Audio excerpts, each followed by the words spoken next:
Hi, everyone. Welcome to the weekly politics show with myself, Councillor puru.miah, and co-host Councillor Andrew Wood. Now, I just want to update the listeners. We've had the death of Prince Philip, so all political parties have suspended campaigning, which also means that their candidates are not going to do any media appearances. So Murad gives his apologies. So he says he wants to join us next Friday. So next Friday, hopefully, we'll have a Conservative candidate as well, and then we could have an interesting debate with going through London issues and having perspectives from both sides of the political spectrum, as well as the candidates. So we're going to have a slight schedule. So the first topic we're going to discuss is the issues around council failure or failed local authority states, not failed states. So there's been a Croydon council and a Liverpool council have been in the news. The commissioners have gone in to take over.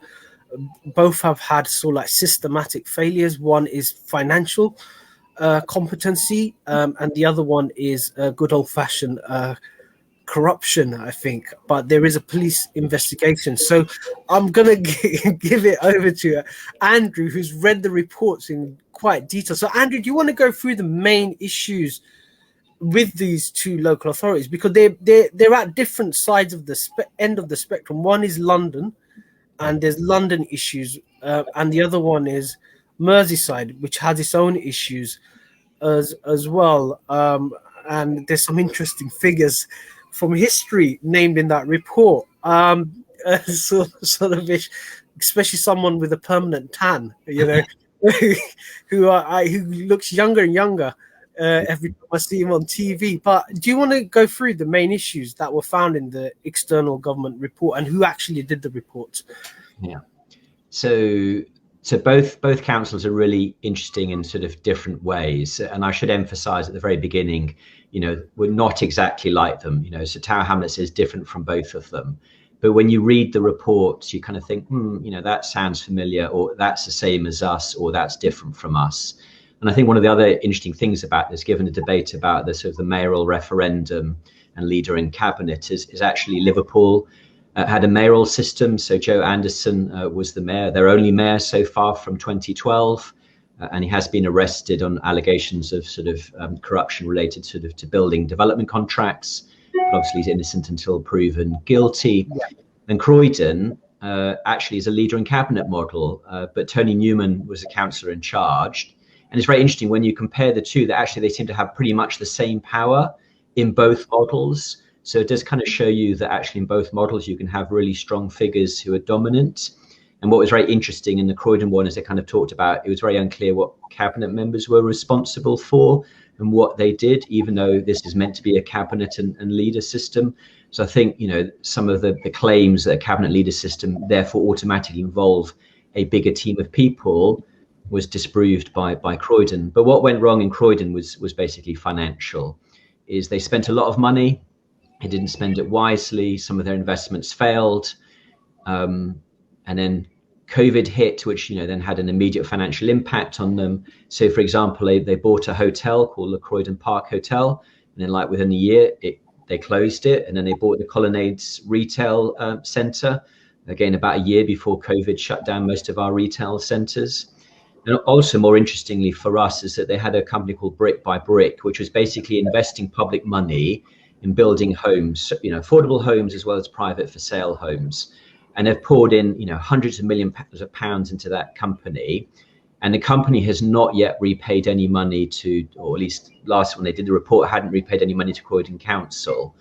So all this money is going into this big black hole and nothing is coming out. And the reason why they're investing in a shopping centre, a hotel and property, other than just the affordable housing element, is that all of them were supposed to generate money that would go back into the council coffers and help alleviate some of their financial challenges. Interesting, Tower Hamlets Council planned to do the same, and we set up also 2 housing delivery vehicles. One is like a charity, and one will also develop private sector housing. We did that back in 2017, and nothing has happened.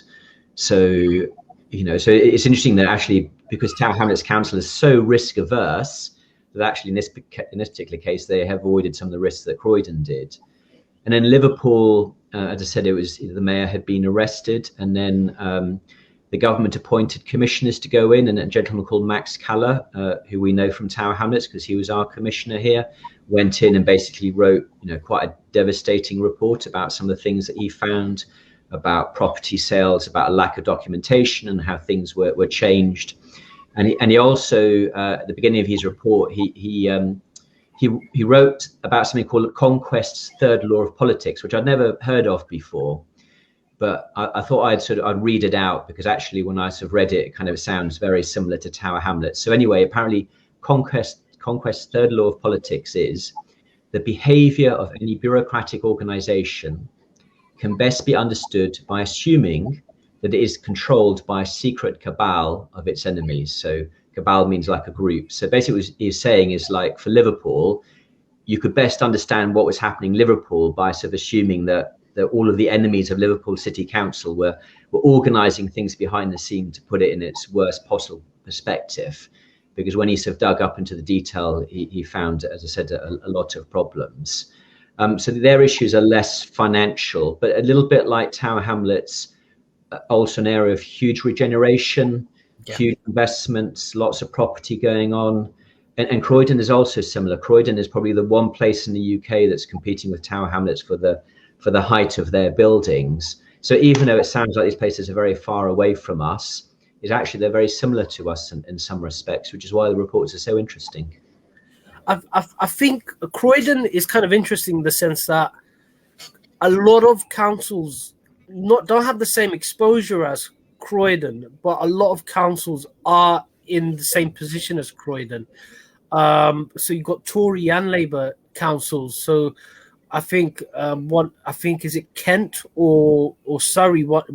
They've invested in a shopping centre, and they borrowed money against the Public Works Loan Board. And at that time, there was concerns that, look, you're putting a lot of money into a shopping centre. What if that shopping centre doesn't pay out? How are you going to pay the loan back? And then you got nearer down the road from us, Barking Council, which is the Labour-run council, have been fairly aggressive, and I think their development investment vehicle has lost money recently as well. I saw a report on one of the local newspapers in regards to that. So it seems like there was a trend where local authorities borrowed a whole lot of money, and I've seen articles written on it where it's kind of like going around the borrowing restriction that the Treasury has done, and there's billions of pounds have literally been borrowed and invested by local authorities,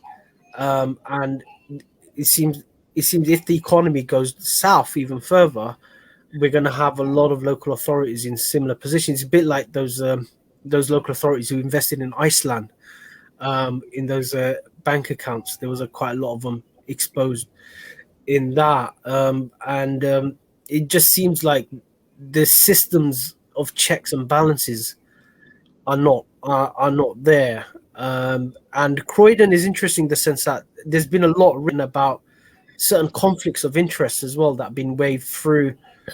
Inside Croydon has done quite a lot of writing, and for example, one of the things that sticks out was the chair of the planning committee, who's an architect himself, but they waved through the conflict of interest issues, made an exception of that. And I think he was one of the key figures behind the house building company. Is that what your reading of the situation is? It's more governance than financial? Yeah, so it's very clear, and it was what I also find very interesting, and this is where it's relevant to us, is both councils had opposition parties. Both councils had like the normal audit and scrutiny committees, and yet the opposition and the wider sort of councillor group seemed unable in both authorities to stop or even to be aware of kind of what was going on. So one of the things I sort of said in audit committee a couple of nights ago was, there are things I know that are happening in the council. So for example, back in 2017, we agreed to spend £140 million on buying, homes in Tower Hamlets and outside of Tower Hamlets, for homeless families and for accommodation. It's now 4 years later. I have almost no idea where that money was spent, what we bought, where it went. I have a little bit of a clue. I mean, I know in one area we spent more money on Poplar Harker properties than we originally agreed to. But other than that, I have no idea what that money was spent on. And that's very similar to Croydon, is that they were spending all of this money and councillors actually didn't know on what it was being spent, unless, because these are big public purchases, other people were reporting what was going on. But the reason why this is happening, so I was actually looking at Woking. So Woking Borough Council and Surrey have been the leaders of this. And their idea is you borrow huge amounts of money from the government at very low rates of interest, and you buy lots and lots of assets, and those assets then generate, rental income and all the rest of it. So their calculation, so a month before lockdown started, is their investment income was equivalent to 88% of their total services budget. So logically, and they were basically aiming, I think they said they were going to achieve 98% if COVID hadn't hit. What that would actually mean is that in Woking, you could basically cut council tax to zero, because your investments are basically paying for all of your council services. So if it works, it's a brilliant idea, because it basically means residents don't have to pay any council tax. Unfortunately, whether that's going to work or not is a little bit unclear, because they did buy lots of commercial assets just before COVID made those commercial assets less valuable.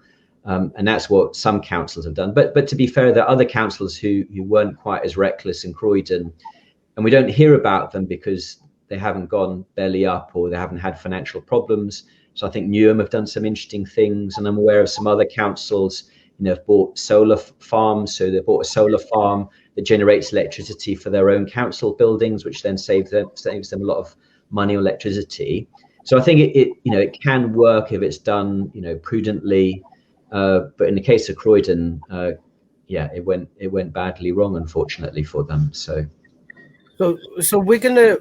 So the issues are what are the relevant issues in terms of Cllr Hamlets? Now, just to explain to the listeners, Andrew and I sit on the audit committee. So the audit committee's job is for us to audit the council and see whether it's meeting its legal and financial obligations to be. So it's like a check on decisions. We look at decisions after they've been made and see if they what kind of consequences.